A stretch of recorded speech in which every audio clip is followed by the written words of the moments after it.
Hello and welcome to At the 55, your home for U Sports football. Me and Tom are back on the mics, bringing you the pinnacle, the top of our preseason tier list, Tier A, the proven tier. Whereas we set up last week, we are talking about the Western Mustangs and the reigning Yates Cup champion, Laurier Golden Hawks. And of course, so much more. But we can't get into any of that before I say, Tom, how the heck you doing, my friend? Oh, I'm doing so great. Since the last time that you and I spoke here, last time we did a podcast, I have seen four different teams and their training camp schedules and a couple from out of Ontario as well. So I got a chance to be around football again. U Sports football is so incredible to be able to see all these athletes back in play and talk to the coaching staff. I am so damn excited for this year. We are truly sitting on the cusp of the season because at the time of recording, 7 days from now is when, Tom, you and I will be sitting up at Lions Stadium, I believe they're calling it, at York University, before then making the drive to the Royal City to catch the Laurier Golden Hawks that we're going to be talking about today, face off on the against the Guelph Griffins. And just as we've been saying all preseason tier pod along, if you haven't clued into the fact that just in the OUA, it's setting up to be a massively competitive year, my goodness, start paying attention and start paying attention quick. Before we dive into that, Tom, because if nothing else, this will allow us to set up some additional content, talk about the schedule that folks are going to get. It's going to be very similar to what you've gotten years past. Before we get into that, you alluded to seeing four teams, two of which being out of conference. You're on your, globe-trotting ways, visiting some of the clubs out in Can West. We're going to talk about some Can West and some AUS and some RCQ football in a pod to come. We'll talk about that momentarily. So without giving away too much of what we'll probably talk about then, Tom, how is it being out west? It was incredible. I got a chance to see the University of Alberta Golden Bears and the Calgary Dinos. Did a little bit of a rip in Alberta, and just to see slight differences between the OUA and between Can West was really interesting. Now, it is worth noting that both head coaches, Ryan Sheehan for Calgary and Stevenson Bone for Alberta, were both OUA guys initially who made the trip over to Can West, but both of them attested to the difference in play in the Can West rather than in the OUA. So I thought it was really interesting in that regard. And once again, a conversation with them, but will also encompass these two teams as well. It's very interesting to see the differences in training camp styles and what mentality certain coaches bring to that and how they operate things. And I'd love to hear your feedback as well on that when you're in your playing experience when we get into that section. But it was really, really awesome. And by far one of the coolest moments.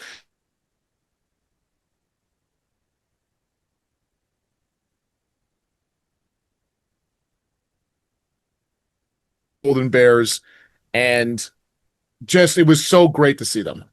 Tom, I hate to say this, you froze up there right before saying one of the coolest Ah, moments. So just take it right from there. I think I know what you're saying because we talked about it before, but just take it again from there. One of the coolest moments in being at the U of A practice. damn internets. One of the coolest moments being at that practice was seeing Jean-Gab Poulin being the defensive coordinator and how awesome it was to see him really take over that role. Already seeing players and coaches say nothing but incredible things about him. And I did, before I introduced myself to everybody, have somebody come up to me who I didn't know and say, "Hey, you're Tom from the podcast, right?" So we're across Canada, baby. Living up to that title we're giving ourselves. Your home for U Sports football. Now, Tom, as we said, we're not going to talk too much about this because this is a programming note. Again, you're getting this on, it'll be August 17th as we've been pumping out these preview podcasts on the consecutive Sundays.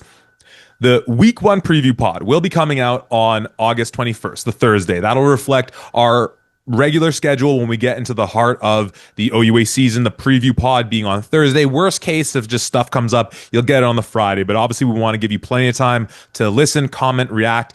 To that point, obviously, like, share, subscribe, 5-star, all that stuff. It actually does help more than I have even realized in the 7 years we've been doing this. But so that'll be the Thursday. The review podcast will be coming out on the Monday. Again, if something happens, you'll get it on the Tuesday in plenty of time. But we're leaving the Wednesday open as a slot for miscellaneous content as it comes, whether it's an interview, opportunities we have to talk to certain people, whatever it might be. But a few dates, well, I suppose we haven't worked out what the exact dates are, but a few dates in mind that we already know are going to occupy those Wednesday slots involve this coming Wednesday, so the 20th of August, the Wednesday before the season starts, and then somewhere around the mid-season point and end of season, where we're going to use those dates to do a deep dive check-in on the three other conferences, AUS, RSEQ, and Can West. The dream is still alive for our C2C content on a more regular basis that we or correspondent will bring you, but we're not there just yet. But that's what we're going to be bringing you. So this Wednesday, August 20th, you'll be getting our preseason podcast talking RSEQ, AUS, Can West football, and keep an eye open as we get to the mid-season point and then the end of the season, where we'll update you, if for nothing else, just to have a sense of when whomever it is, and as stands to reason from the last couple of years, likely perhaps one of the two teams we're talking about today makes it out of the OUA. You'll have a sense of the individuals they're facing in that national semi, and if we're so lucky to be represented in the Vanier Cup this year, who that team is and the various players and shakers and movers on that team. Tom, anything to add on to that as far as just scheduling, programming notices of any kind? No, it's really neat to be able to say that I have experience now, both in the Can West and also while football wasn't technically going on, I was out east and got a chance to speak to Coach Scott Brady and see Mount Allison and everything else. So we've done something of this in the past with having that kind of C to C with just ourselves. But now I actually have a fair bit more experience and I've actually seen a lot of the stuff out there, so I can speak to it a whole lot better. So I'm hoping that for our folks and our fans who are outside of Ontario, that we can start really giving you the same quality that we're giving to Ontario on a weekly basis. 1000%. And we've been lucky enough to see some RSEQ action as a result of the national semi and Vanier Cups that we've been in attendance of over the next couple of years. But Tom, you and I are we're blowing up this year because we're doing our first Panda, not just being there, but of course doing the game day live.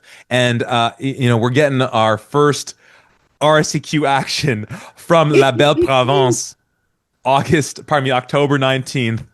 We're in the house from Quebec City to watch the Montreal Carabin take on the Val Rouge. That was almost a sin of all sins, which I am so excited for, that we're going to be doing that. And if nothing else, it's part of a marathon weekend that is going to start with us checking out Laurier at Western on the Saturday to cap off the OUA season before we make the 9.5 hour travel to Quebec City. But this podcast is about those two teams, the Laurier Golden Hawks and the Western Mustangs, the only teams that have been able to raise the Yates Cup this decade so far. Laurier last year, of course, and then, well, Western every other year that we had. Tom, let's just give folks a reminder where we're at here, the Tier A podcast, the proven tier. And as we talked last week, Tier B, the prove it tier, we alluded to the fact that at the end of the day, and we'll see it bear out as the season progresses and we have some of these key matchups between these four teams in the A and B tiers, how it all shakes out. But ultimately, until we get further information, we come into this season at a standpoint that those four teams ultimately are a cut above everyone else. And if we'll go into the details of these teams, but is there something more beyond what we're going to talk about when we break down each team than the fact that these teams they have proven it. They have raised the Yates Cup this decade. What are some of the other intangibles, or not intangibles, but like what are the intangibles that being a team that's actually done that? Like for folks who might not have been in, maybe in a locker room, or maybe it's been a couple of years, or maybe you haven't been in that position where, and again, this ring ain't coming off my finger until the end of the season, but where, when you've been in that position and the knowledge that you bring back that can give you an advantage over another team, even if you're looking on paper, like we've been doing and saying, man, this Guelph team might be the team to beat in the OUA, but Laurier and Western have done it in recent years, and there's an edge you get from that. What can you speak on that as someone, a multi-time champion at the OUA level and at the Vanier Cup national level, of what that gives you coming back into a season following? Well, first and foremost, there's confidence. There's the knowledge that you've done it before. There's the knowledge and the belief that you can do it again. And I think that's another huge part of this. No matter what, and you can certainly speak to this because you were on a team, obviously having that ring right there, bringing back the Yates Cup to Guelph after it had been there for hadn't been there for so long. And there's a certain level in there when you're first about to do something where you're going, can we do this? Are we going to do this? Versus and I had something similar in that 2011 year versus in that 2012 year and in that 2014 year, at least in the Yates Cup standpoints of, no, we're going to do this. We've done this before. We've been in this stage before. The lights don't seem as bright anymore. The cameras and the microphones in your face don't really bother you as much. There's a lot of extra things that you don't think of when you first get into a spot like that, especially on a national stage where, oh, there's cameras here. People want to do interviews. You're sitting down with CBC or CTV or whoever else is covering it. And there's a lot of extra things that go into that week that can take you away from your regular routine.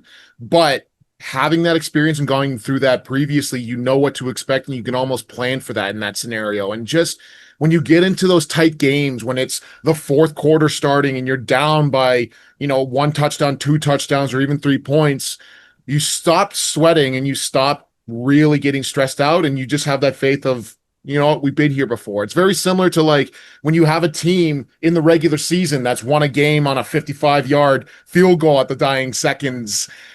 But you have that belief now because you've done it before and getting back to that. But having that in a conference and into a national championship level just brings a whole other level to that. Like you look at Laval in that same setting or Montreal now. Yes, they've got great players. We've got great players, and so does everybody else across the country. But that knowledge, that belief going into every championship, we've been here before, we've done this before, we can do it again. That's another huge level of advantage that goes over top of everything else as well. One of my favorite movie quotes of all time from one of my favorite movies, Catch Me If You Can, I feel embodies this, in which Christopher Walken says to Leonardo DiCaprio in the film, you know why? I forget how he says it, but you know why no one can beat the Yankees? Because they're too busy staring at the pinstripes.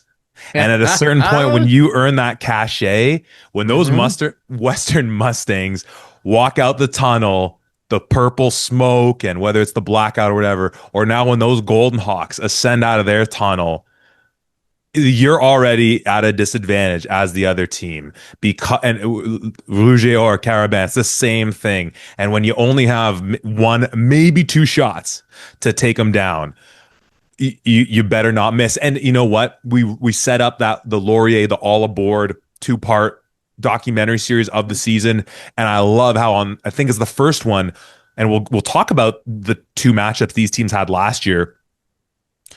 For Coach Faulds talking to his team in reference to going into taking on Western at home week 4. And I think we'll start talking about Western first and save Laurier as the reigning champions for last. But just to sort of, again, to what you said so perfectly there, where Faulds is talking about on this docuseries of how his messaging to his team is expect to beat them. Expect to win on this day, because if nothing else, it's that little edge that, Western is, one of the things that makes truly good teams great is that they're not going to beat themselves. And as Faulds and a lot of those individuals mentioned for Laurier, when you look back to the 2023 season, hey, they could show that they could be better than Western for 3/4 of the game. It doesn't matter. It doesn't matter when that's how good this team is. And teams like the Queens Golden Gales, the Guelph Griffins can say the same thing about this Laurier team. It doesn't matter that you gave them your best game. Those crucial mistakes here and there, a big play on specials, a big play on defense, those little things that championship teams do, those things matter. But that mentality switch is huge. Tom, let's start talking about the Western Mustangs. And it's a rare occasion that we're not saving them as the last team we talk about. And obviously, the whole notion of the tiers is that we're saying that these teams are of a similar cut. And that certainly is the case. But just given where we're at and given what Laurier did last year, I think it's only right we save them for last. Tom, this is a Western Mustang team that made such a point, or I suppose that Evan Hillock made such a point of that whenever that was back in the spring, or winter, he made his call that he is coming back. Now, there's a lot of things that we can talk about, and a lot of those things revolve around Evan. But let's start there because this is a guy in Evan Hillock who comes in to his career at Western in as dramatic a fashion you can, winning that position over White in that quarterback Jackson battle. White. Yep. Yes. In about second or third week, goes on to hoist a Vanier Cup and be named the offensive player of that game. This is a guy who has been a part of some immaculate offenses, has been a part of some of the most dominant teams of this decade. And yet, more and more, the conversation is that he is not enough. And Mhm. we've certainly seen in some of the big games, still can't get over the Mitchell or UTEC Bowl, whatever it was, between Montreal and Western from Montreal in 2023. And that was a bad game by Evan. I will say that. I haven't gone back to it since you and I were watching that together, but that was a poor game by him. Ultimately, though, I don't think Evan has really, he doesn't have bad games, though. He doesn't. And when you have the amount of talent around him, it's that classic piece. And I think this is going to be an interesting thing to talk about Laurier when we think of some of the quarterbacks that are vying for, the massive gap left by Taylor Algersma, is that sometimes you don't always have to be perfect when you play within an incredible system. And that's not me calling Evan a system quarterback, but I think we have to start here going into what I am certain I think has to be Evan's last year with the Western Mustangs. What do you think from what you've seen on socials, things he's posted, what we've seen from him over his career? And we'll talk about who's around him and where we think that this team offensively and then with defense will be strongest to then, utilize Evan in the mix there. What are you looking forward to from this, you know, to call it the last dance for Evan Hillock and the Western Mustangs individually, and then we can talk about it on a team level? To be honest with you, I'm really looking forward to seeing him have his best year that he's ever had. And I will say that very confidently right now. I alluded to the fact that I was at four total training camps. One of them was at Westerns, and I went there day two, and I saw him there, and I had a chance to dap him up and see a bunch of guys, whatever. What people don't know, and I don't think enough people know about, and I think we've hinted at this before, but Evan had such a bad injury to his elbow, his throwing arm. I think it was his elbow or his shoulder, that for the large majority of last year, he couldn't practice. They were literally trying to save his arm as best they could to get to game days. And he still finished 135 completions, 67% passing, 2,046 yards passing, 17 touchdowns to 4 interceptions. This was a phenomenal year once again. Now, obviously outshone by Taylor Elgersma and the incredible work that he was doing as well, actually legitimately playing for an NFL team. So there's that, and Keegan Hall and whatever else. But this is still a very talented quarterback. I had a chance to see him and dap him up. Whatever the issue was, it's fixed now. The throws I saw him making, the confidence that he's always got confidence. And the best way that I can describe that, I came up to him and said, "Hey man, how you feeling?" And he goes, "I'm doing really well. I'm ready to remind this league that I'm him." I Yeah, mean, that's the mentality you want a Western quarterback to have, man. that's a very that's a very Evan thing. I love that. And it's just you mentioned the injury, which is huge to be able to highlight. Because again, I feel like, and it should be the case. If you're the quarterback for the Western Mustangs, you should be one of the most maybe not criticized, but scrutinized people in all of OUA until things change dramatically enough that we shouldn't hold those expectations. Yeah, that's gonna be the expectations, and if nothing else, you just look at the lineage of players that he's following in the footsteps of, and that's a hollowed ground to be able to hold that position, which he has for all 5 years that he's been there. I'm really excited to see what Evan does this year. You're right, that attitude piece connecting with all those things we talked about off the jump, he has that in spades. I don't know how you would ever get this guy down, but he just always he's a gamer, he's a winner type, like that mentality piece. He's always going out there thinking that he's probably the best player on the whole field and that his Mustangs are the best team. And often those things are the case. Let's talk about the players that are situated around him because, in large part, I want to dive into the run game because I'm really excited with their offensive line and how it's getting healthy. they obviously lose Alex Berwick, and that's or pardon me, they lose oh no, Yep, Alex yep, Berwick, yeah, yep. they lose Berwick at center, and that's huge. But some of the pieces on that O line, I'm excited to talk about, as well as just who we're projecting from what you've seen with your eyes now of being that RB1 and that running back room in general, which I'm super excited for. But let's start with the targets that he has around him, because we see last year he loses his best mate in Savon Magne Jones, first year without it. And we see obviously guys that we know are had success there, like Mohsen Jamal and Seth Robertson and Brain Masseri have tremendous years. Now they lose Mohsen Jamal. And so we have to think about what type of years now, sort of projecting like that next man up mentality that Western emulates perhaps better than any team in the OUA and amongst the best in U Sports, of just what type of production we might see now from a guy in Seth Robertson.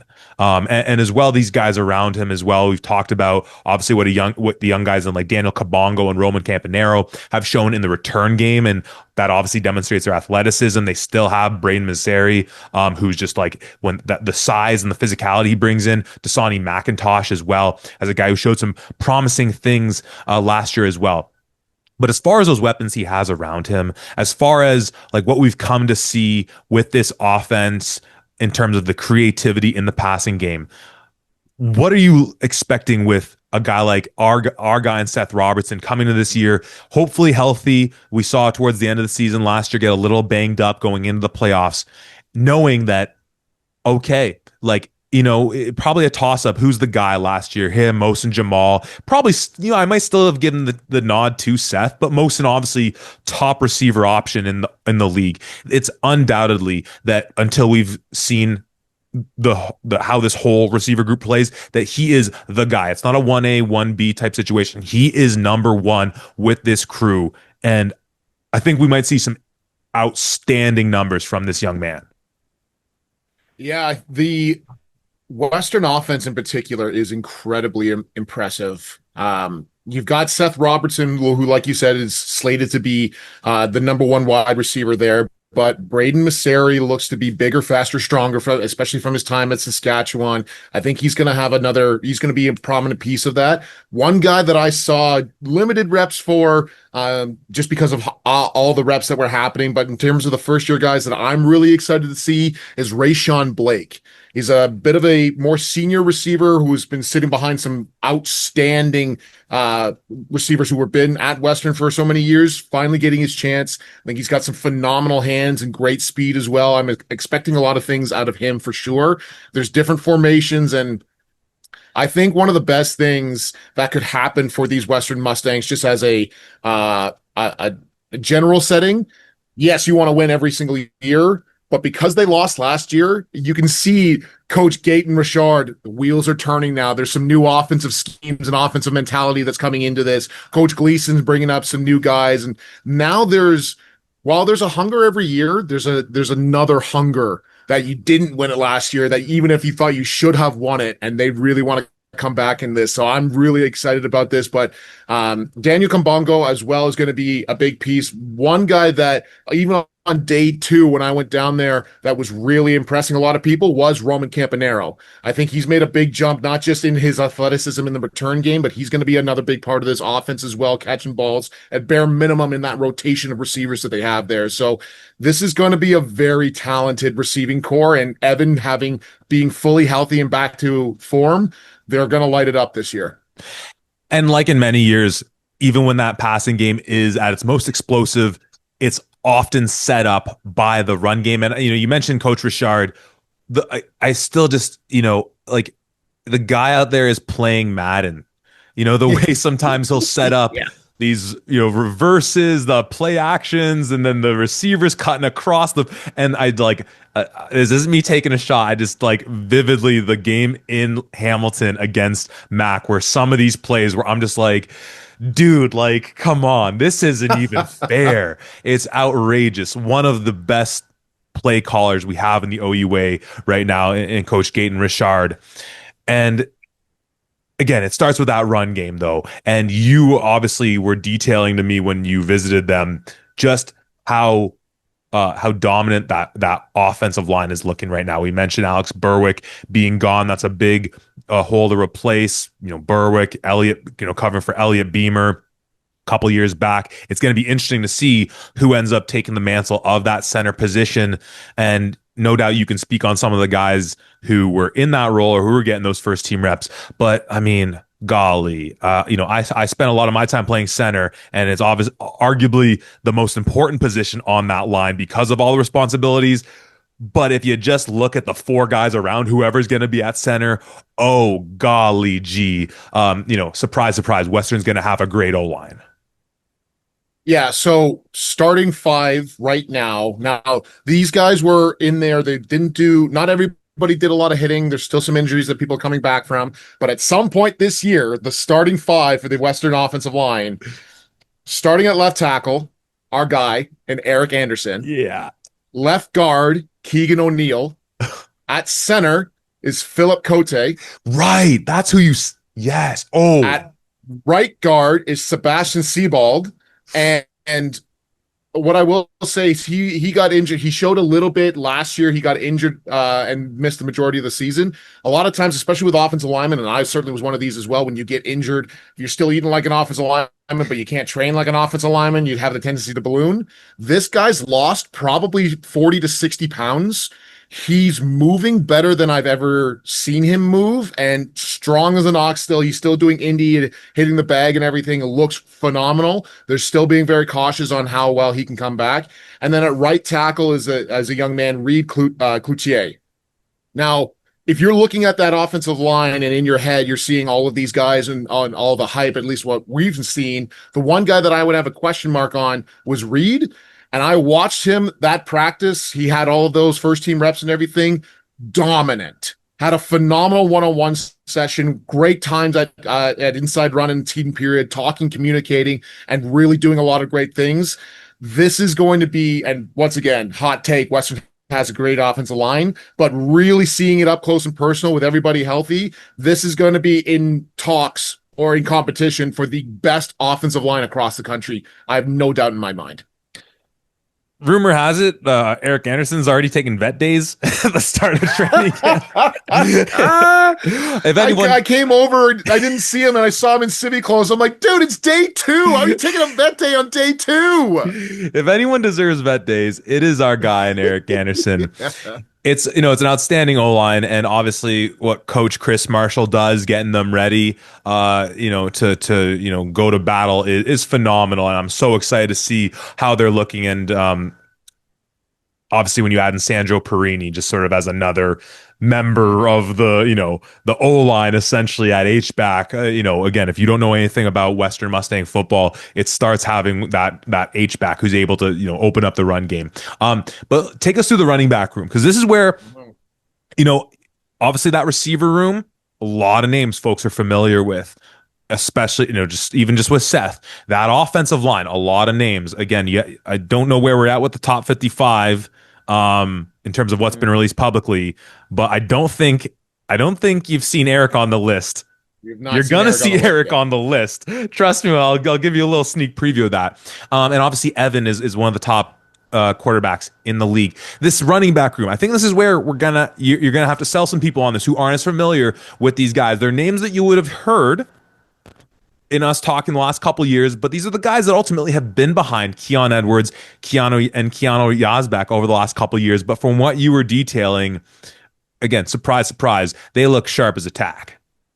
Yeah, immediately when you go into this season, you realize that Keon Edwards and Keanu Yazbek are not back. Although I will say that Keon Edwards, now new coach for the Western Mustangs. I did get a chance to see him helping out with the running backs as well in that setting. So that's another huge aspect of that. But Ethan Dolby is the guy. He was impressive as all hell. I think he's going to do some serious numbers and get back to that Western run game that's always so incredible year after year. Marcel Phillips, I saw in there as well, doing some good things. Your guy. My guy. But one guy that really impressed me and that every coach there said to watch out for is a running back young man by the name of Jack Kelly. I don't know how much playing time he had last year. I think he's going into his second year now, but when I tell you this kid had fight and he had speed, the agility, man, he's listed as going. Last year was his first year, 6'1", 185. Wouldn't be surprised if he's closer to that 200-pound mark right now. And just a dude that ran hard in certain sessions. And I know defensive guys absolutely hate this, but in sessions where you're not supposed to tackle to the ground, but it's still compete period, he's got the ball like this and Yeah. he's running his legs even after the whistle's going, getting some pushing and shoving, going back and forth. But he had phenomenal vision, great ability. And there's a lot of times when you look at running backs who have that great vision, sometimes one of the big issues can be, okay, you've seen it. Now it's time to hit the hole. He's got that, and he's got that in spades. I think that this guy, well, along with Ethan Dolby and Marcel Phillips, will do some damage in the run game. Like I don't know if it's possible, but I think Western may be just as, if not better, than they were last year, and they had Keon Edwards and Keanu Yazbek. Again, like injury was, a big question for them last year with the running back position. We know Edwards was banged up. I think Yazbek was a little bit too. And that's why we got to see Dolby really get unleashed. And, I love seeing this. Again, I spent some time living in London, I think as most or a lot of folks know, and getting to be up close with not just Western, but coaching with the Junior Mustang program. And, we've talked about this with other guys in different programs. It's great seeing a kid like Ethan Dolby, again, I believe he's a St. Thomas guy, but like that's, like it's greater London area, if nothing else. I hope people don't get offended by that in St. Thomas, but whatever. Junior Mustang kid stays home to play for the Mustangs, cuts his teeth for 2-3 years, and now he's the guy. And so beyond just the nice story arc of that, and you coached against that U18, the provincial champion U18 Junior Mustang program. I mean, Tom, when you watch them play, it's kind of like you squint your eyes and you're like, this looks like the Western Mustangs because they run they run like a pretty much a facsimile of the plays. It's still, we're going to run power G. We're going to have an H back in there to lead the way, open up gaps, and we're going to start with the run and then build outward from there. Truly are the Junior Mustangs. So I'm really pulling for him having a big year. And as you detailed, everything's set up for that to be the case. Now, Tom, before we move over to the defense, because I think with a couple of these teams, and this will be an interesting thing to kind of track, there's been this kind of consistent commentary of like, whoa, really excited by some of these things offensively.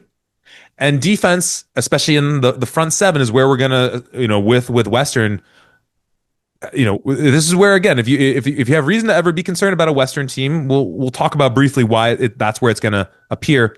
But just before we move off of the offense, looking at, kind of the Evan, revenge tour, last dance, whatever you want to call it, in conjunction with all those weapons that he has around there, starting with a guy like Seth, and then a massive offensive line and a stellar stable of backs who've been, in the wings, but getting reps and are experienced within this program. Looking at the entirety now of this offense, it feels like it's just shaping up to be a classic Western offense. It felt like last year, maybe, and partly due to some of those injuries in the backfield, where they were starting to kind of look at like, or the last 2 years of looking at a little bit more, coming off of Keon winning MVP, 3 years back, of kind of looking to set up pass first. This feels very much classic Western offense. They're going to pound the rock at you. And then when that opportunity strikes, they're going to hit you for a big one down the field. From what you saw for them in training camp, certain guys being out, this, that, and the third, but seeing the full orchestration of the offense, does that track with what you saw? Or do you feel like Coach Richard is, because we've seen him play with certain wrinkles in that offense year in, year out. Does it feel like he has, I'm sure he has some tricks up his sleeves, but as sort of a general philosophical approach to this offense, does it seem like I'm right in saying it's going to be kind of a classic Western offense, or are you anticipating maybe some different wrinkles? Yeah, Western's going to run the ball. They're going to run the ball. They're going to establish the run. That's just what they do. However, I think when you really look at this passing game, and especially, I know that's a lot of it's tailored at Evan, and all of the criticism and things are tailored at Evan, and he's not that guy. He's not this quarterback, whatever. I feel like Coach Richard is also taking a little bit of that as well. He didn't say anything. He didn't do anything like that, but he's looking at this like, no, like, this is my guy. Like, this is that dude, and he's going to do some good things. So I wouldn't be surprised if he takes the top off of more than a few times going into this season and showcases this this is a top tier passing attack as well. So I'm interested to see from that standpoint. Now, of course, like I said, they're going to run the football, but this is going to be a team that I think is going to hold on to the ball enough that you're going to see a bit of everybody. And I wouldn't be surprised if you see, certainly in some of these games, you've got Ethan Dolby with a couple touchdowns. You got Evan with three in the air that have gone to Seth Robertson, Rayshawn Blake, Braden Masseri. Like this is going to be one of the best Western offenses that we've seen in at least in Evan's time. I'm confident saying. And they've had some great offenses. Let's move on to the other side of the ball. Let's talk about Coach Gleason's defense. And it has to start with the fact that the whole OUA community, including Western, found out, 2 weeks ago, that Riley McLeod signed with the Montreal Alouettes and won't be coming back for this year. Now, you also being in the house were privy to the fact that I'll bring it up right here, that somehow this team brought back Richard Adubafor Oh at my half or God. wherever they're going to put him. So that's massive. And Soren Hallschmidt's back as well. And, again, same with Richard in year, like we're talking about pre-COVID guys. Like it's bananas. But we have to talk about Riley first and foremost, and because you don't need to name names, but it seemed like when we spoke afterwards, beyond just obviously our inclination being like that's a problem, it seemed like some folks that you talked about in London were recognizing that and it's obviously no secret you lose all an OUA All-Star caliber linebacker and obviously a guy that's sticking the CFL for the rest of the year. That kind of talent's going to matter a lot. So not a hot take, but some of the folks you talked to clearly weren't shy in being like, we haven't quite solved that yet. Yeah, and I think that's definitely going to be the case going into this one. It looks like Jude Buchanan is going to be their will linebacker. If you haven't heard, and I guess we've broke it on social media, but we can also say it here, former Queens linebacker Ethan Martin is coming back to the Western Mustangs. The Even after doctor's in taking the a year house. off. The doctor is in the house. Paging Dr. Martin. Let's go. But he's looking like he's going to slot in at that Sam position. Sick. There's a couple of guys who are vying right now for that middle linebacker spot. That was the case in spring camp when I was there as well. But I think there was a little bit of an ease being like, okay, we're more than likely going to get Riley back. He's still going to be that guy in the middle. But like you said, to find out that about 2 weeks before you go into training camp, that your star middle linebacker, certainly OUA All-Star, I can't remember off the top of my head, but I'm pretty sure he's been an All-Canadian as well, is not coming back this year is a massive blow to that Western defense. I mean, he was phenomenal for them in his entire time there. Anytime you can have a guy who can start as a first or a second year player at middle linebacker on a Paul Gleason defense, you know he's damn good. And so to lose that guy is a massive blow to this defense. Having some key guys back like Richard Adubafor, which is insane, but even on that defensive line and Max von Muhldorfer, having him back there does so much for them as well. I mean, you can see he's become truly that wily vet, and he's got a bag of tricks now, and he can do some stuff. I saw him in one-on-ones, and he's got good moves. He's got the power, obviously, but I saw a fake one way to get the guy going to the outside, hook the arm, and do the forklift and completely lift an offensive lineman damn near off his feet to just cleanly go in there and get that clean sack. I think we're going to see a lot of really great things from Mr. Von Muhldorfer, who's got, once again, one of the best last names in the game. And they're going to really need to rely on him and the rest of that defensive line to eat up those offensive linemen and those double teams to keep whoever it is in the back safe. And I'm not saying that it's going to be a bad linebacker. It's freaking Western. They're going to have depth, but for them to just clearly say we don't have a clear number one yet is certainly something to look out for.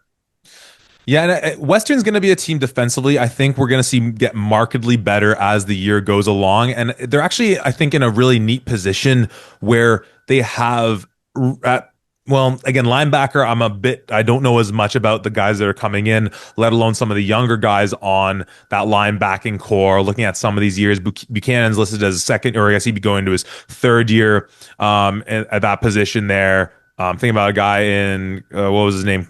Chris Coughlin. I'm forgetting his name in the mix there as well.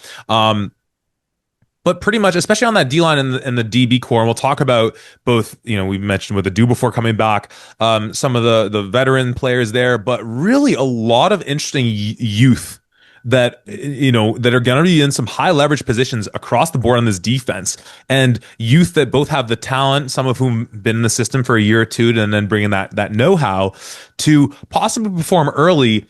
But I think, as often is the case, well, I think it just stands to reason that the youth may get exposed a little bit earlier on as they're getting their feet wet, or guys who maybe were in backup positions are taking on larger roles. I mean, just staying with the D line, I mean, you mentioned about our guy Max von Muhldorfer. Again, Soren Hallschmidt being back there, just like I joke about him being there for 6-7 years, how long it's been. That's massive when it just comes down to just setting the expectation, the cultural piece on just like what it is to be a Western Mustang. This is how you show up for practice. This is how you actually live the values of a Western Mustang, and all these types of things.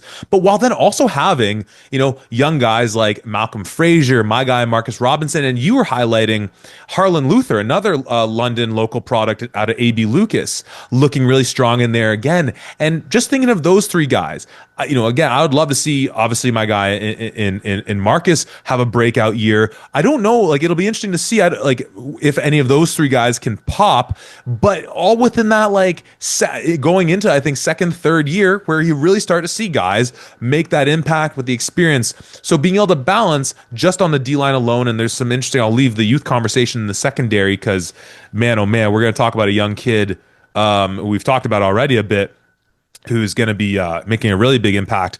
But those young kids on the D line with guys like Von Muhldorfer, Hallschmidt, Franzisi as well, at the DN position there, to be able to learn under them, and then probably as the year progresses, maybe capitalize in terms of being able to really step up in those high leverage moments. Because at the end of the day, like we've said this for a few years now, like whatever it is, whether it's just Paul Gleason having literally seen it all, quite truly, I don't know if there's a thing you could do as an offense on the field that would surprise him, where we can talk week to week, all regular season long, of like, yeah, but you know what? Like they really haven't had that dominant D line type figure since, I don't know who you're gonna list off. Deontay Knight, really, and Yeah. Deontay obviously is, there's many levels below Deontay where you'll be very, very happy of having that caliber guy. Yet they go into a semifinal against a Guelph Griffin offensive line that we're talking about as one of the best in the province, and they put up, what was it, like 4 or 5 sacks? Mhm. They'll get it done.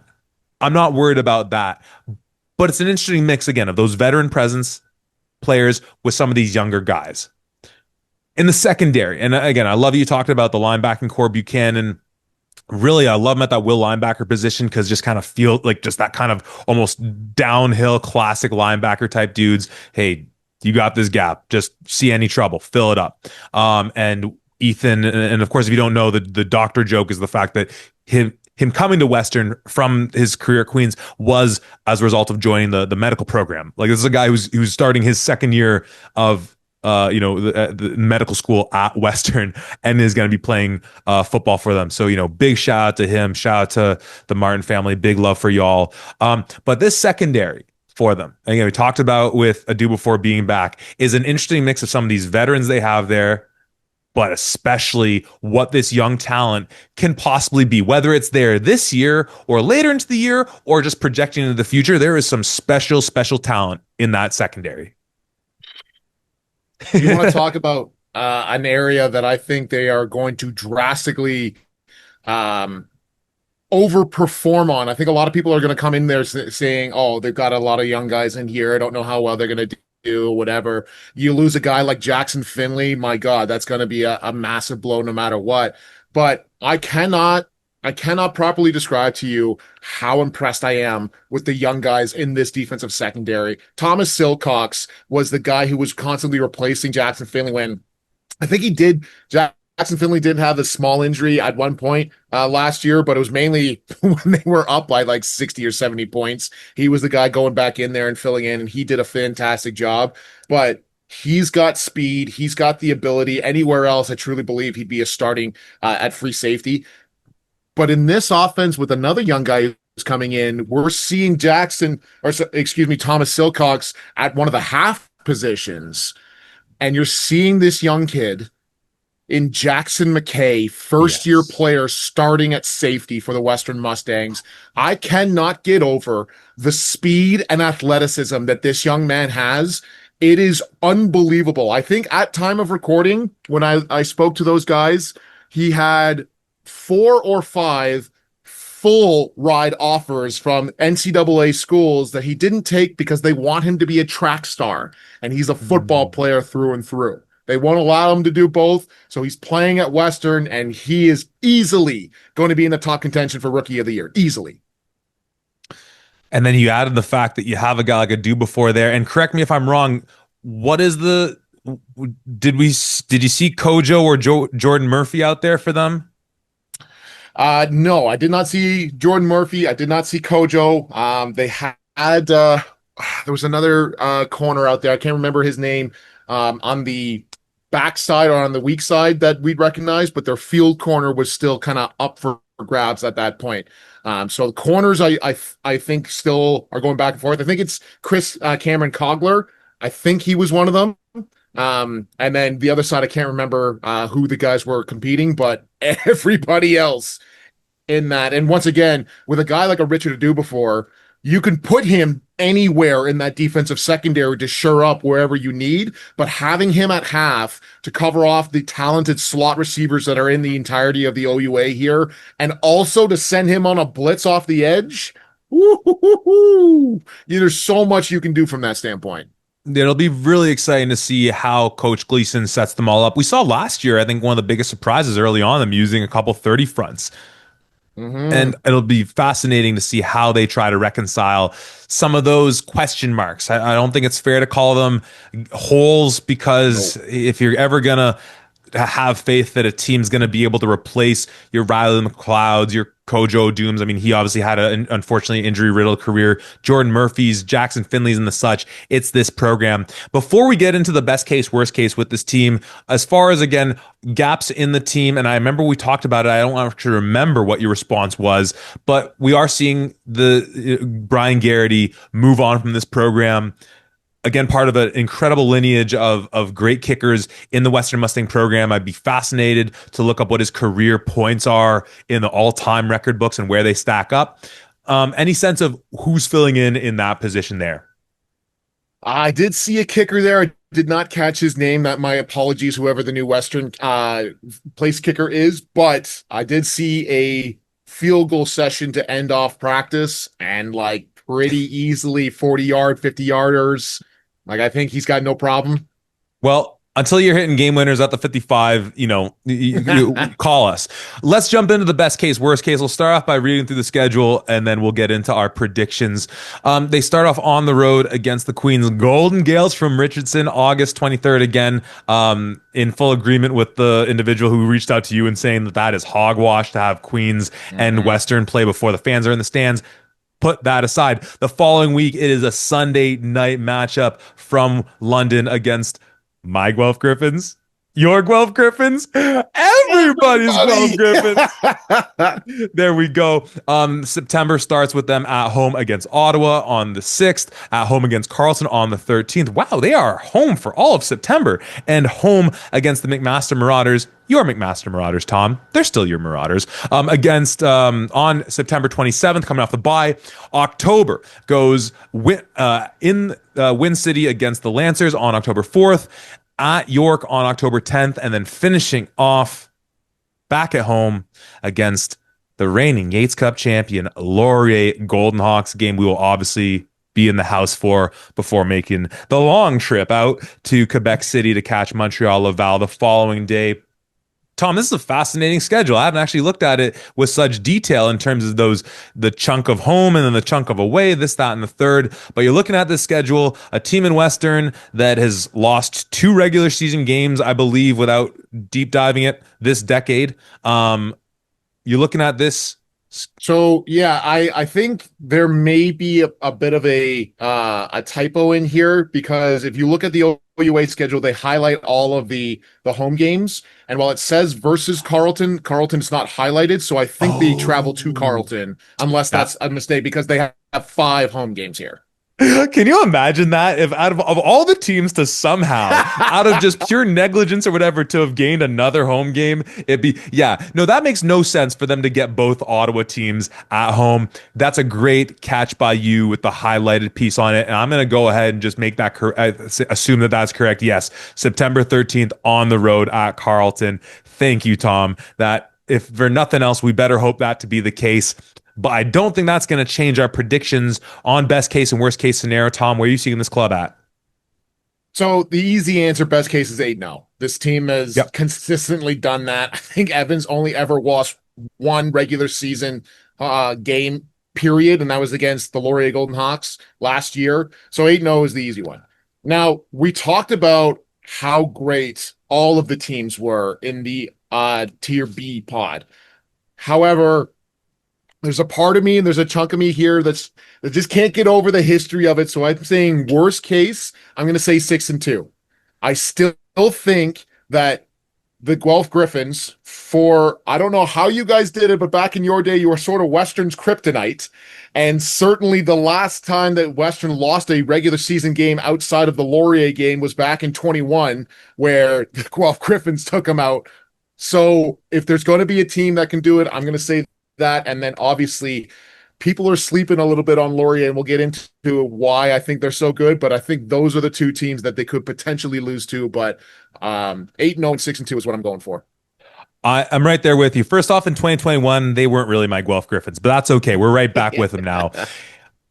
Yeah, I'm there as well. Because the thing is like, what do we even like when we talk about best case, worst case? I think the way we typically frame it, and I love, I think you were like had pointed out, like just to keep it simple, right? And it's obviously this doesn't mean any of this is going to bear out the way we say it will. We get a lot of things right though. But you're saying if you have your best game versus if you have your worst game, then what's the likelihood of happening? Western's not going to have a worst game. They're not going to like obviously by proxy one game will be your worst game because it'll be how the worst game that you played. The question really when it comes to Western and when it comes to Laurier as well and so many of these teams, I mean, obviously, we highlighted some of those question marks we have about the Western defense, and you look at Queens getting Queens and Guelph early on before they've solved that out. And while that defense is maybe a bit vulnerable with the youth, that might be where you get caught. But typically speaking, with Western, it's not a product of like, well, you know what? If Evan throws for 150 yards and 2 picks, 1 touchdown, and the running game gets like, and then the defense, like that's just not going to happen. So you look at those 3 teams, you say between Queens and Guelph, can one of them early on in the season? And I'm more leaning towards it being Guelph, just come out with their, hair on fire, Super Saiyan style, and just pick up the win. Yeah, I think that could happen, especially earlier on. And then with Laurier, it's a coin toss of a game because it's been that way pretty well in the 4 matchups we've seen between these 2 teams over the last 2 years. And boy, oh boy, what matchups we have gotten. So let's talk about the team that reigns supreme in those 2 matchups, including, of course, the 2024 Yates Cup, your Yates Cup champion, Laurier Golden Hawks. Tom, much like we started the conversation with Evan Hillock, I think, as you said, is a Laurier team going into this year that is being slept on, and you don't need to rub too many brain cells together to know why people are doing so. It's because the guy that was calling, running the plays for them at quarterback last year is taking reps for the Green Bay Packers this year. But let's start with the guy, because again, you were in the house for their practice about a week ago. And if you haven't heard, they got a couple guys in there, including the transfer coming in from Ohio and Callum Withers. Talk to me about what you saw in terms of the passing game. Obviously, in terms of much like with Evan, the plethora of talent around them will make that individual that much better. But obviously, Evan makes those guys better as well. Talk about the guy in there at quarterback getting the reps. Yeah, so it's still so let me preface it this way. The very first day that training camp opened, I was at a Laurier Golden Hawks. I wanted to see those guys. I wanted to see this quarterback, and I wanted to see everything that happened here. really interesting because obviously subsequently if I'm there at day one, any other team I'm seeing is past that, so you get a little bit more familiarity, you get a little bit more rhythm and groove and everything else. Laurier's day one felt like a day three or day four to me. The way how crisp it was, how everybody knew what they were doing was really incredible. And this guy, Callum Withers, really impressed the hell out of me. Yes, he's making throws. Yes, he's got the talent. He's got the big body. I don't have his exact height and weight, but I think he's roughly six 6'4", four. 211 is what I've seen online. Yeah. There you go. And I think he's all of that. But the thing that I could not get over talking with Coach Todd Stones Galloway is that Stones. Stones, Stones. this guy Callum had to, Coach Stones had to go up to him and be like, hey, listen, like, I need some time with my family. I cannot meet with you every single day to go over film. And Callum was in his office constantly going over plays, understanding the playbook to the point where in day one of training camp on a brand new team with everybody who he might have thrown with, but he hasn't actually had to put pads on. Callum did an entire hurry up offense calling his own plays. That if that doesn't impress the hell out of you and showcase what his work ethic is going to be like, I don't know what will. Now, I will say Taylor Elgersma is one of the best quarterbacks I've ever seen, period. And I played with Kyle Quinlan. Like this is I'm putting him in that territory. So is the quarterback play going to be the exact same? No. But and as we will get into, and I just wanted to say here, everyone else around him has gotten even better from last year, which is an insane thing to say, but is 100% true. Yeah, and I think that's where we got to dive into it. From the sounds of it, Isaac Willis was also getting a lot of touches Yep. in there. We saw him a little bit in the UTech Bowl last year against Bishops. In when it got into garbage time, and boy, it got there a little bit early. That's okay. Mm-hmm. Let's talk about yes, you said it perfectly because when you have an A plus plus talent pool around this guy, it's okay if you don't have the A plus plus quarterback anymore, as far as being one of the potential to be one of the strongest offenses. And when you can put out a receiving room that touts number 4, give me more Ethan Jordan, arguably the best player, irrespective of position, in all of Ontario, the man that you crowned with the best hands in all of U sports in Raiden Thorne, one of the biggest, not just special team threats, but coming across the middle, getting downhill, and going to the crib threats. And our guy, Laomi Ojitalayo, having a guy breaking onto the scene late with the big catch radius and Ryan Hughes and what he can do now. And then adding in your Jace Atkinsons and your Ryan Spates, your Jackson Stebbings. And we have not even talked about the running game yet, because that is such a wealth of talent. And I'm biased in my love, admiration, and respect for Coach Todd Stones Galloway. Bones. But this is we talked about this with Guelph last week. When you have a lot of talent, that puts pressure on the guy calling it up for them, right? And when we talk about the people that you have who you feel comfortable, like it's like, oh wow, you have all this talent. There is a skill, and in fact, there's not only a skill, but then the added pressure of knowing that, like, if you fail with that talent, people are going to say you were given it all and you couldn't make it happen. Trying to balance both the appetites of those receivers, putting them all in positions to have success, and then all the while, again, managing everyone else on that team.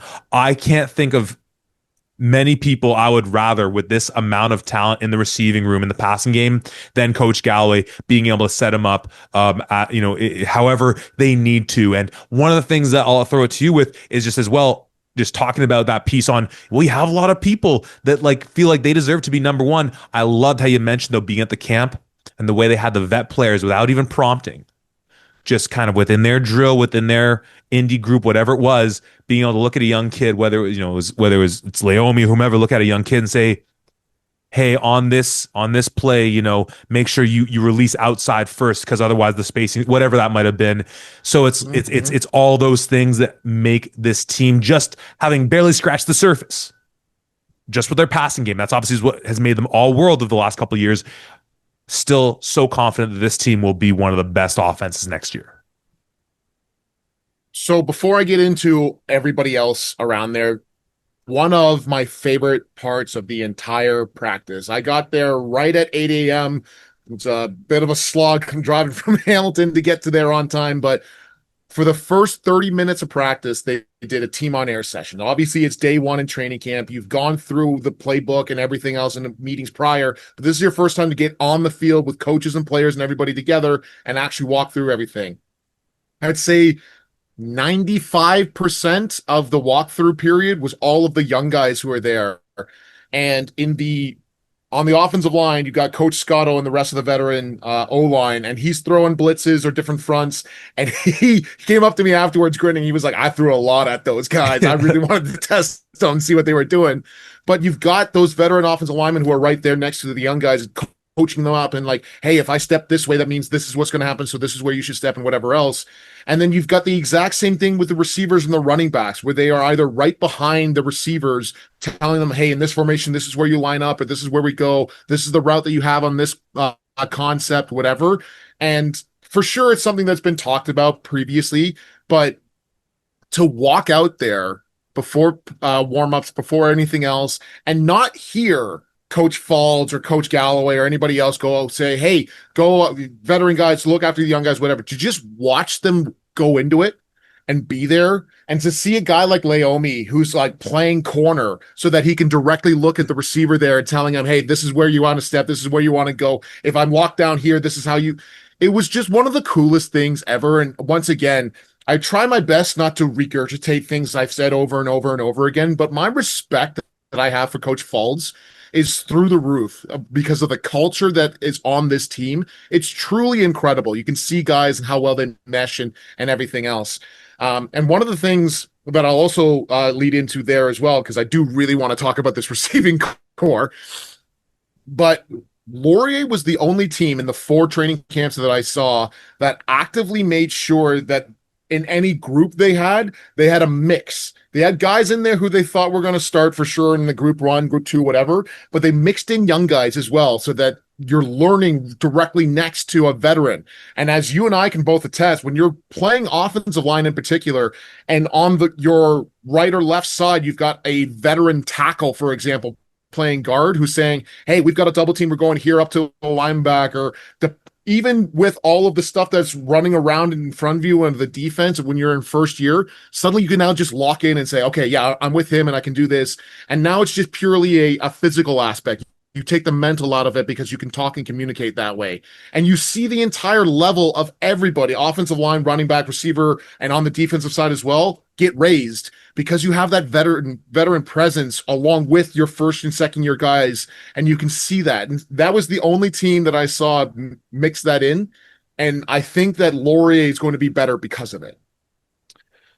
Oh, again, just all the respect in the world for that coaching staff, and just it makes me think about I'm gonna not, I don't think I'm gonna say it, how it's typically regurgitated, but like the idea of wise people plant trees that they won't be able to sit underneath. And I just get that vibe from this team that it's like this team, it's like the Leomes and the Raiden Thorns and the Ethan Jordans. Hey, they're chilling in the trees, the shade of the trees that they've grown already, but while also then saying we're gonna make sure that when those next guys come up in, when they're no longer there, that there's still fruit to be able to bear. Tom, you mentioned Coach Scotto with this offensive line, and this maybe lead us talk about the run game, the offense as a whole. Obviously, having to fill the shoes of Cooper Hamilton first and foremost, made the decision. I think it was a possibility he could have come back, but I think he decided to hang him up. No, he was gone no matter what. Okay, but bringing back guys like Josh Wrightfield, obviously, and you were really impressed when we were talking about how strong he was looking at that guard position. And again, if you're not familiar, they do that place or that field side and boundary side system with their offensive line. This is an O line that's been top three, top four in the OUA consistently over the last few years. How are they looking in terms of what they have shown in the past, and especially trying to replace Hamilton? This is an offensive line that is going to be outstanding once again. They lost Cooper Hamilton. They also lost Lambert Pomerleau. Both of those guys are gone, but the guys they have coming back look phenomenal. I'm going to say it right here, right now, and I'm sure we can either clip this or I'll continue to say it, whatever. Center Cody Blackshaw is going to be an all-star. He's 110% in my mind going to be a first-team all-star, and he's going to be pushing for an all-Canadian status. He looked phenomenal in the entire time that I saw him there. A veteran presence for sure. But in talking with some of the other guys and Coach Scotto, and even in my guy, Dylan Guy, who was there helping out with the offensive line during training camp, he was a former high-level wrestler. So naturally speaking, regardless of the stance, his hands are always inside. He always has good body placement. He's aware of his body position. And 95% of offensive line is that. Once you get into the mental aspect down and you start thinking about, are my hands outside? Where do I step properly? He's got all of that in one spot, and he's still that veteran leader. And I think he's going to explode this year. I think he's really going to do some phenomenal things. Not that he didn't last year, but even more so this year. Josh Riefelt, I'm going to say probably lost 20, 30 pounds and looks good. Tyler Potvin looks like to be the other guy he's in contention for that other guard position as well. And then lastly, Spencer Walsh at one of the tackle positions is going to be a beast. I'm really, really impressed with how he was going, and he impressed his coaching as well, as I heard afterwards. So I'm really interested to see how this offensive line is going to come together. Josh Reitfeld sounded more like Josh Wright spelt from the sounds of it. Terrible, awful. Of course, and you'll have to help me out because I'm embarrassing myself forgetting the name. Also, like we talked with Western, one of the most dominant H backs, your boy Sebastian Parcelidis. There we go. It came back to me in the moment. Sebastian Parcelidis, yes, sir. Absolutely. Losing Tanner Nelms, but gaining back Quentin it was Avery Scott is what he goes by. Avery Scott. Okay. I think it's Quentin Scott on your programs. It's Avery Scott when you're in person. Love it. And of course, the electric Tayshaun Jackson, who we saw break hearts, none more than mine in that week 2 Guelph game, with how dynamic he is as a returner, and excited to see what he can put together as one of the top 2 backs. And again, if you're forgetting the impact that Avery Scott had, he missed all of last year, but I think his first 2 years, 22 and 23, like he was, I think, a top 3 rusher and top 5 in those 2 years, while also having Tanner Nelms in the system as another back, on top of being on a team that was very much pass heavy. Obviously, that became more and more as Taylor ascended to become, as you mentioned, one of the best we've ever seen do it. Avery Scott, Tayshaun Jackson, with that offensive line and with that passing threat around them, makes that rushing attack to me, with Parcelidis leading the way, one that I think, as you talked about generally with Laurier, maybe one that we're going to sleep on. I think when the passing game's that strong, it's sort of natural that people might just forget about the rushing attack. But let's not forget that when Coach Galloway earned the name Stones, it was saying, you know what we need right now? We need to give it to our guy in Nelms and pick up this first down. And that's what we're going to do. This rushing attack, Scott and Jackson, and maybe some other guys that you saw in the mix with that offensive line, how are they looking? How are they shaping up this year? In a word, fantastic. Quinn Scott looks like he hasn't missed a beat despite not having played last year. His vision, his awareness looks amazing. Tayshaun Jackson, once again, you look at his height and his weight last year, 5'7", 166. Everybody says how small he is, whatever. The dude's got the biggest chip on his shoulder I think I've ever seen. I think we had him on our top 55 list, but I think he was in like the 40s or something. And he messaged us, and I think we just pissed him off because he thinks a lot of himself, and rightfully so. He's got the pieces there. He's got the speed and the agility, and he's got great vision as well. And I think this run game is really going to do some great things as well. And there's one thing You talk about Coach Richard down in Western. The amount of times that I would see like a compete period or something, and then they break off into Indy, and our guy, Coach Stones Galloway, coming over to us or coming over to me with the biggest shit-eating grin on his face, being like, I can do whatever I want. This is just amazing. I can throw the ball wherever I want. I can give the ball off. But Coach Scotto is that like centering force for him to say, yeah, I know you've got the best receiving core damn near in the entire country, but we're going to run the football as well. So make sure that we're handing the rock. So I think that's going to be another big aspect of this. But one thing that I do want to say before we start to move off into other spots, the receivers, because you mentioned it. You've got Laomi Ojatalayo, Jackson Stebbings, you've got Ethan Jordan, Raiden Thorne, Ryan Hughes, all of these guys. And I'm looking at all of these dudes being like, oh my God, the talent that's here, whatever. And then I see Ryan Spate come off with a nasty one-handed grab just in the middle of nowhere. And I'm like, are you kidding me? But once again, you get phenomenal receivers with a work ethic who want to continue to get better and better. And even Spate looked like he has bulked up at least a little bit to be an extra tight end position if they need to, or they can motion him out. This is such an incredible team that's surrounded by unbelievable players at damn near every position. It's going to be exciting to see. And if you had questions about this team, we'll talk about the defense now.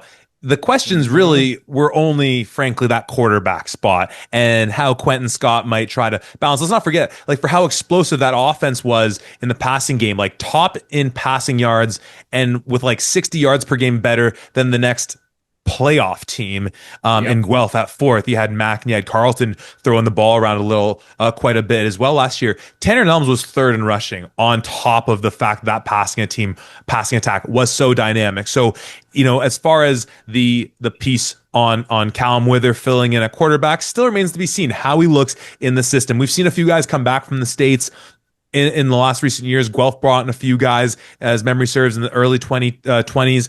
Didn't work out right away. So I'm still holding judgment of just how effective he can be in, but we talked about all the reasons around him that'll make him great. As far as this defense is concerned, I have very few to no questions when you look at who's coming back. Van Moorkirk, obviously, one of the guys of all guys when you talk about defensive coordinators that you just have the trust in, and seeing the ascension. We talk about with Western, some of those young guys that maybe this year can start to make the jump, start can have an impact early on. You've talked about some of these guys with in the front seven in specific who are ready to pop off with a back end that is veteran laden, all star laden, and just guys who just make big plays across the board. But a front seven that, we've talked pretty much with Western Queens and Guelph, obviously having star players in those positions, but that's really defensively. We had question marks for all three of those teams on that front seven. I have no such questions here with these Golden Hawks. Tom, take us through how this defense is shaping up because it's looking scary. Oh my God. So you walk in there and you see on the defensive line, you see Amari Hastings, and he was phenomenal for them last year. He only gotten better. And Mateo La Quintana, who is once again, I've said it, I think he's going to be one of the best defensive linemen out there. He legitimately in week one, because they had different packages and they different people in different groups. I legit saw him field defensive end, three tech, one tech, boundary defensive end, and dominate across the entire offensive line. Like this is going to be, in my opinion, a bit of like a JJ Watt esque, where he starts just going down the line on all these offensive linemen, being like, "Oh, here's the weak link. I'm going to play one tech today," or "Here's the weak link. I'm going to play defensive end." He's got the speed, he's got the power, and the know-how is there. I have nothing but amazing things to say about this young man. But the guy who impressed me the most, just purely because I wasn't sure about how well he was going to do, was a second-year player, Andre Butte. He looks like he's going to be playing in that three tech position. I don't think I saw him lose a single one-on-one rep. And I just listed off so many amazing offensive linemen for these Laurier Golden Hawks. Like this is a young man who I think is poised to have a breakout season on that defensive line, which is incredible. I think there's the depth on that line as well. They might be one of, if not the best defensive lines in the OUA this year. One correct me if I'm wrong, because you were there. Can we also add in the name of Marcus Tenney being back on that Mhm. defensive line? Is Chisenham Mhm. Incident back for another year there as well? No, he is gone. Okay, so His is that's a gone. loss. Yeah. But Tenney, I think you were telling this to me coming off of that stint you spent there, where they're like, this dude's the strongest man in the building in Tenney.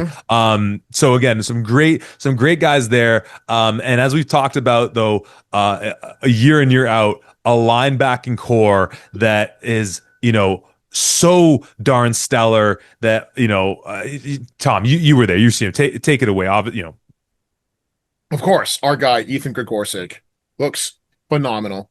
You got a guy in Jesse Wilkins Flaherty that can damn near play any position that you really want him to. He spent some time at Will, he spent some time at Sam. And this young kid, well, this transfer, I should say, from the AUS and Josh Connors came from Santa Fe, is now playing with Laurier this year. Like he's pushing, he could start on this team with a linebacking core that is so incredibly impressive here. It's now like you get into those situations where, of course, you want to recruit, of course, you want to do the best that you can and everything else. But I'm talking to linebacker coach and actually new assistant defensive coordinator, my guy and coach Christian. Love to see that for you. Seeing him and you say like, oh wow, like you've got all these pieces in here, and like, what are you thinking? And his response to me, he looks at me, just goes, we're gonna have to see how camp goes, man. Like these guys are all really fantastic across the board here. And now you start looking at, okay, maybe there's certain packages where we bring in an extra linebacker. Maybe we do in like something of a speed rush where you take out a big defensive lineman, you move Mateo inside. Maybe you put Jesse Wilkins Flaherty at defensive end, and then you've got Josh Connors and Ethan Gregorczyk in behind, and you're really able to do a whole bunch of stuff in there. I didn't see that. I'm just purely speculating at this point. But then you look into the back end, and our guy in Harnur back once again, and Jahari Hastings, and all of these dudes, and you're going, are you freaking kidding me? This is a team that's going to lose an NFL talent quarterback and could across the board get better. Yeah. Well, and of course, and Malik Cote, Yes. as a guy who just, we didn't talk about this at the jump when we threw out that question last week of like, what type of performance, and possibly and what names come to mind as a non-safety defensive back who could be the OUA's President Trophy nominee, President's Trophy winner. Malik Cote was a name that on Reddit was thrown out as someone, and I think just the numbers bear that out from what he did last year, and with the that much being that much more a veteran presence. You have guy like I think Ethan Bayfield, I would imagine would still be back for them as well. Now you didn't mention him in the linebacking core. Jaden Griffiths, I believe, is playing for the Red Blacks right now. I believe he's gone. Yes, he is. But I mean, you set off the jump though. Harnur Dhaliwal and our dude, and I believe you said that because I think the first thing I asked you was when you mentioned he was back. I'm like, knee brace question mark question mark, not a No thing. knee brace. No No knee knee brace. brace that I saw moving around confidently, like we saw him back in his Ottawa days before the injury. Like I think he's going to have another fantastic year. And once again, you when you mix in the other aspect of this that I really appreciate and I really want to get back to, when you have a grouping like that in training camp, when you're mixing in young guys during live reps, it forces your vets to talk and communicate because you have to make sure that those Mm. guys understand what they're doing. Harnur is Ooh. damn near completely calling out the entire defense, how things are going, who to block or who to get after, or whatever. He looks fantastic. I really think that this is the year that he's going to continue to explode off onto the scene here. But this was just I'm so damn excited for Laurier football, man. No, it's sounding tremendous. The way you described it, to add to just the names that we saw on the page, and like Jahari Hastings, is again in the mix with his partner in crime and Malik Cote as perhaps two of the best defensive backs in all of Ontario this year, with the vet and Dollywall calling it out from behind, and that front seven that is just going to terrorize run games. While also, when you talk about a guy like Wilkins Florissy being able to then also move around and with Gregorczyk in the mix as well. They got our guy back in Dawson Hodge, I believe. Yes. kicking the ball. Now, of course, the legend Jason McGugan has moved on to greener pastures. I think he's doing his thing with Calgary. I think He is, yes, he is. and as we know, the ball doesn't just magically appear in the holder's hands. Long snappers are people too. Trademark Jackmore Industries.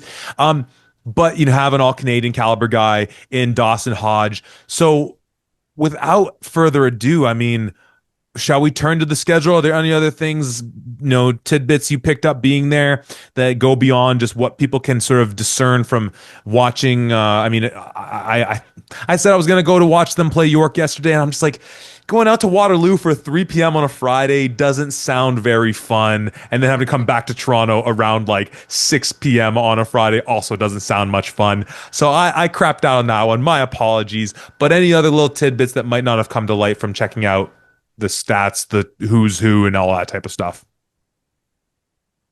You make the conversation, and I know I'm beating a dead horse here, whatever. I'm going to continue to do so. You make the conversation, you make the effort to say culture means a lot, and culture really gets you to where you want to go. And it's hard to define the impact that culture can have on, like, in a stat sheet, for example.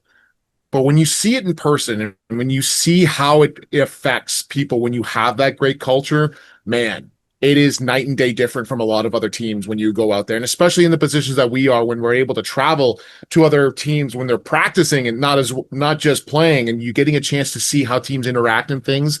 Laurier is truly at the top of that. And when you have that ability to rely on your veteran leadership and rely on the fact that these guys really know what they're doing, they know what they're talking about, and they want the best for the other young guys. Like, they walk into this. When I was there, once again, during that team on air period, and it happened on the defensive side as well, nobody is afraid of, oh, what happens if this guy gets so good and he's going to take my spot? Like, I want to play, whatever. No, everybody's just the team. It's all about the team. If the team gets better, I get better, and vice versa.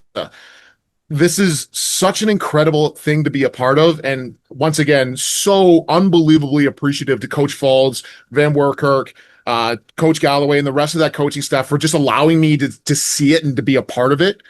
But I had somebody who will remain nameless, not a part of the training camps that I went to, but I had somebody come up to me and say, yeah, Laurier is going to be crap this year without Taylor Elgersma. And I looked at him dead in the face and went, no, they are not. This is a team that could very easily repeat even after losing this guy. I think just you mentioned all that about culture, and I think we were somewhat, I don't know if critical is the right word, but Coach Faulds winning the Duffy Knight, the Coach of the Year. You're thinking about what Coach Soria did, turning Guelph around 2-6 to 6-2. What Coach Janke did with the York Lions, and in many ways, I think us and a lot of other folks were like, I get it, 8-0, and you beat Western, but like, how do you not? And it's at the end of the day, I think all the things you just said about how he sets that team up for success. It's like, well, hold on. If the award is who the best coach in the province is right now, it doesn't matter that he was 7-1 the year before and then took out Western. He is when you think of all the things that a head coach does, the sort of CEO of that program, having to, manage your coaches, put them in position to have success, manage your players, all these types of things. And you just say to yourself, okay, well then who's the best one in the business? And maybe if it were that simple, it's like, well, Greg Marshall would win it every year because maybe in theory, if those are the qualifiers. But yeah, he's as good as anyone is doing it right now in the OUA and arguably across the whole country. Now let's dive into the schedule that they are going to have to take on if they hope to be a back-to-back champion. And it starts, I think their schedule's doing a weird thing too with the home and away, but I think I can figure it out. They start wait a second. Isn't that Guelph? They start at Guelph, right? Okay, yep, right. Guelph. It says versus Guelph. Okay. Yep. They start on the road at Guelph, August 23rd, 6 p.m. kickoff. We will be in the house for that one. They return home for August 30th to take on the Windsor Lancers. They start September on the road at Queens on the 5th. They return home on September 13th for the Battle of Waterloo. September 20th, they head to the nation's capital to take on the Ottawa Gee-Gees. September 27th, they are back home to take on the U of T Blues. October starts with them at home against the Carleton Ravens on October 10th, and October 18th they are on the road to take on the Western Mustangs. if you're like, why are you struggling so much just reading things off a website? It's because the website isn't reflecting accurate information. So I had to do a little dipsy doodle Yeah. there. Tom, For the folks who can't see that, just quickly, Zach, it says here that Laurier has two away games and six home games. So read into that. it always rigged for Western and Laurier to only be in the Yates Cups. Tom, I normally hand it off to you on these moments, and I certainly will, but I want to add it with this extra piece. Is there really anything more interesting than being like, it's exactly what we said about Western. It's 8-0 and to 6-2. Is there any other, like maybe I'm wrong on that. I don't mean to speak for you. How do you see this shaking out for them? Because I kind of, I'm looking at it. I'm like, yeah, it feels like the exact same thing we say about Western. Kind of why we have them at the very top. Yeah, I would say that 8-0, 100%. There's no doubt in my mind that this team can absolutely go 8-0 once again. What I will say, and once again, it's very interesting because you talk about history and whatever else, but my gut feeling for worst case, I'm going to say 5-3.